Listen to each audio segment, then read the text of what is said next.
जय जगन्नाथ सांग माने यज्ञसेनी उपन्यास उपन्यासिका प्रतिभा राय आपण माने समस्ते प्रायतः प्रतिभा राय उपन्यास सहित निश्चय जड़ित थिबे पढ़ी थिबे शुणी थिबे एवं तांकर लेखनीय शैली को केउठी ना केउठी अनुभव करिथिबे।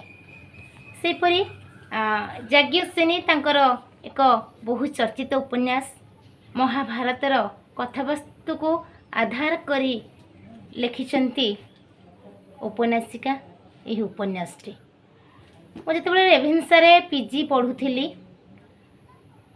हॉस्टेल रे थिला बेले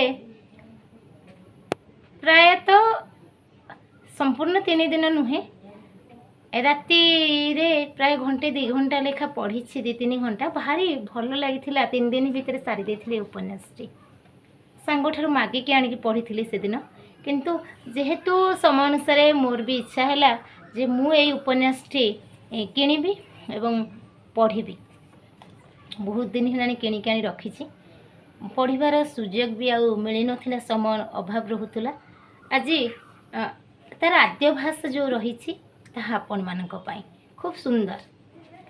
यज्ञसेनी नारीत्वर एक आह्वान कर्म ज्ञान भक्ति और शक्तिर मूर्तिमंत देवी विश्व एजावत एपरी नारी जन्मलाभ करना जी यज्ञसेनी भली निर्यातना लांछना मानसिक संकट और संघर्षर सम्मुखीन होइछि।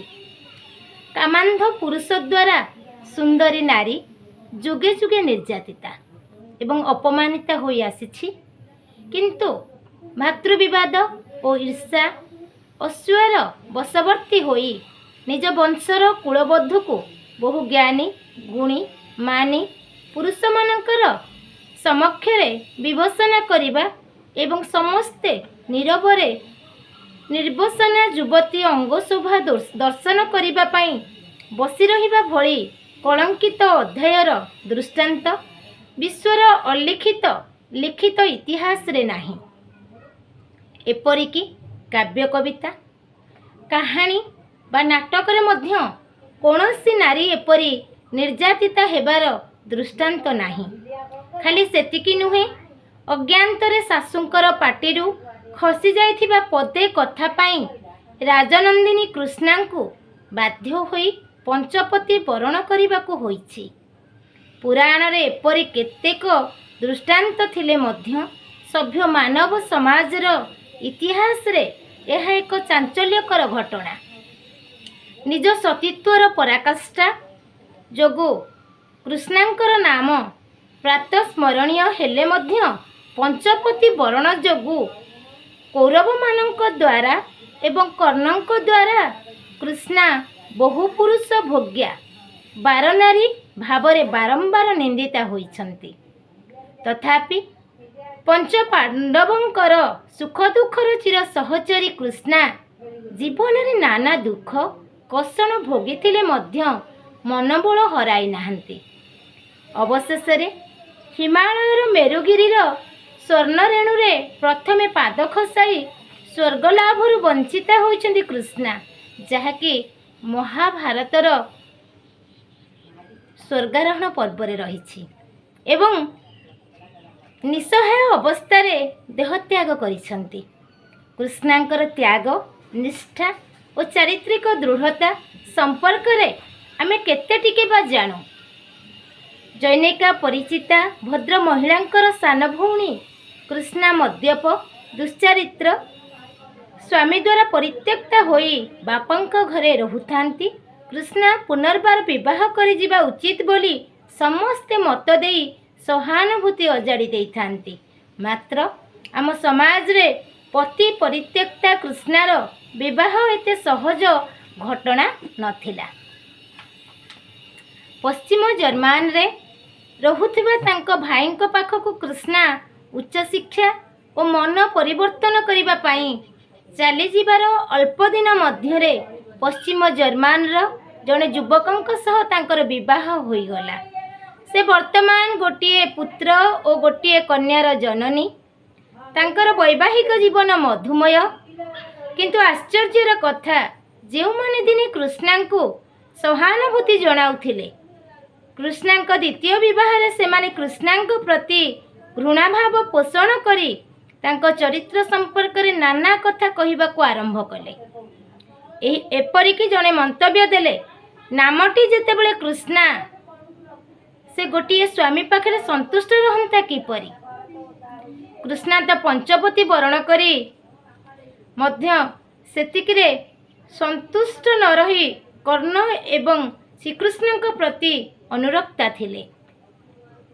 सेदिन व्यथिता होइथिले एपरि मंतव्य। कलिजुगर पति परित्यक्ता नारी कृष्णा प्रति एभली मंतव्य मो व्यथार कारण नुहे। मनीष पाई मनीषर कुंभीर कांदना तो आज अति स्वाभाविक। द्वापर जुगर असामान्य विदुषी भक्तिमती शक्तिमती नारी कृष्णांक प्रति एपरी विचार शून्य मंतव्य मो दुखर कारण। यह एक व्यक्तिगत मंतव्य होई पारे, मात्र आमे कृष्णा को केते टिके बा जानिछु, केते टिके बा बुझिछु महाभारतर ऐतिह्य एवं महान संस्कृति को। मूल संस्कृति महाभारत किंबा तार भाषांतर एवं आम सारला महाभारत ये प्रिंटिंग मिस्टेक अच्छी। मूल संस्कृत महाभारत किंबा तार भाषांतर एवं आम सारला महाभारत आम भितरु केते जण पढ़िबार सुजोग पाइछंती, यह भी गोटे प्रश्नवाची। सतरे अंधमानकर हस्ती दर्शन भली महाभारतर महान आख्यायिका को निजे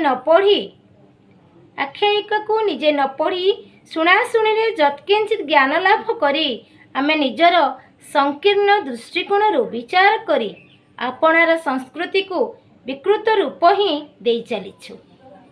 कृष्णा को याज्ञसेनी रूपरे चित्रण करी मो देशर संस्कृति प्रेमी पाठकों विचार उपरे छाड़ी देबा पाई उपरोक्त घटना ही मते संकल्पबद्ध करिथिला।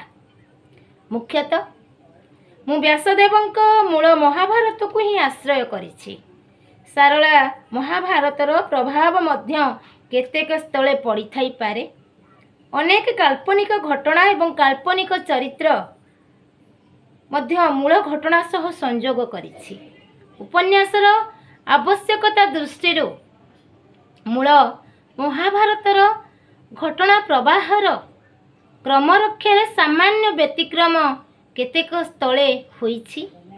जने साधारण मरदेहधारिणी नारी भावरे कृष्णांकर विडंबित वैचित्रमय जीवनर मनस्तात्विक चित्र देबा पाई प्रयत्न करिछि। महापुरुष कृष्ण ही महाभारतर नायक।